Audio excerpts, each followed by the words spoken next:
Many Christians allege that Sheikh Ahmed Deedat got a disease that affected his tongue because he lied about the gospel. Such allegations make me really upset. Kindly advise how to respond to such claim. To tell you that Sheikh Deedat, it is wrong to say disease affecting the tongue. Sheikh Deedat, may Allah grant him Jannah, Rahimullah, may Allah have mercy on him. He had a stroke in 1996 and he was paralyzed from below the face downwards. He was paralyzed, he could not move.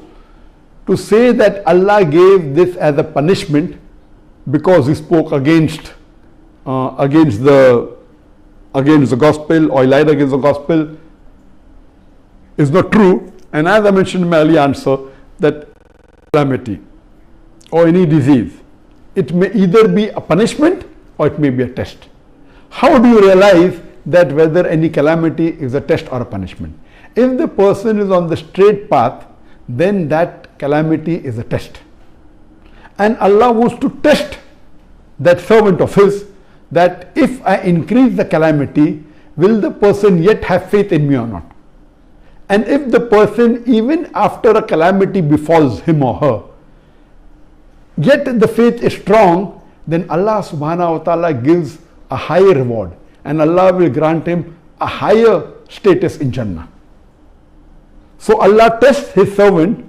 That's the reason our beloved Prophet ﷺ said, the maximum difficulties amongst the human beings are put on the Anbiyas, on the prophets, on the messengers of Allah, because they have the highest caliber.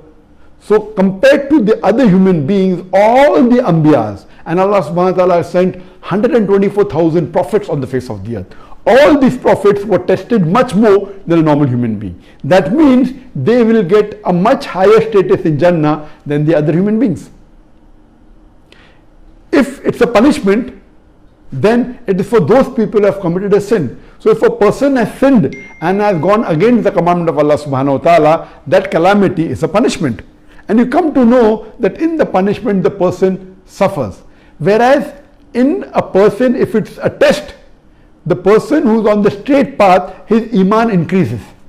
And as far as Sheikh Deedat is concerned, alhamdulillah, I knew him very closely. I was one of the first few people that when he got the stroke, I had just performed my Hajj and I flew from Saudi Arabia straight to South Africa, and alhamdulillah, I personally met him.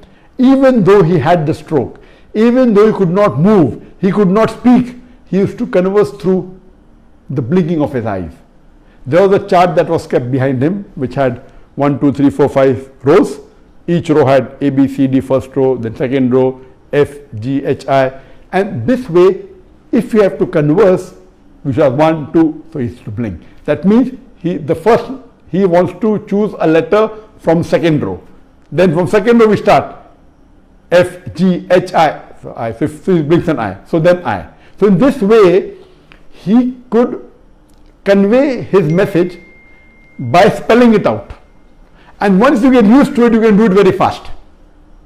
So he used to converse even by the blinking of his eye. And I know that even on bed, when he could not move, when he could not speak, he yet did dawah. There were Christians who came to meet him, there were Christian missionaries who came to meet him, non-Muslims, and through dawah he was even able to revert some of the non-Muslims, alhamdulillah. He wrote long messages and he even encouraged me, and he even dictated a message on the plaque. The best award that I've got from anyone, or the best plaque, is the plaque given by Sheikh Ahmed Deedat to me in the year 2000, in which he dictated the message that, son, what you have done in 4 years had taken me 40 years to accomplish, alhamdulillah. So this he dictated with his eyes, even though he could not speak. And that plaque really, mashallah, gave a lot of encouragement to me. And if there is a person who is responsible, who is a catalyst for me to change from a doctor of a body to a doctor of a soul, it is Sheikh Ahmed Deedat. And inshallah, even he will get all the sawab, that whatever little bit I've done in the field of dawah, may he get the sawab without reducing my sawab. So alhamdulillah, Sheikh Ahmed Deedat was for 9.5 years on the bed. He could not move, but yet you could see his passion. You could see his striving for dawah. So according to me, if you see the striving, you see the passion, there was no remorse in him that what he did was wrong. He continued his dawah. This means Allah subhanahu wa ta'ala, according to me, wanted to give a higher status to Sheikh Deedat. He got the stroke in 1996 at age when he was 78 years old, and he was in bed for 9 years. Allah tested him, and I believe Sheikh Deedat, alhamdulillah, passed the test with flying colors, and inshallah Allah will reward him a higher status.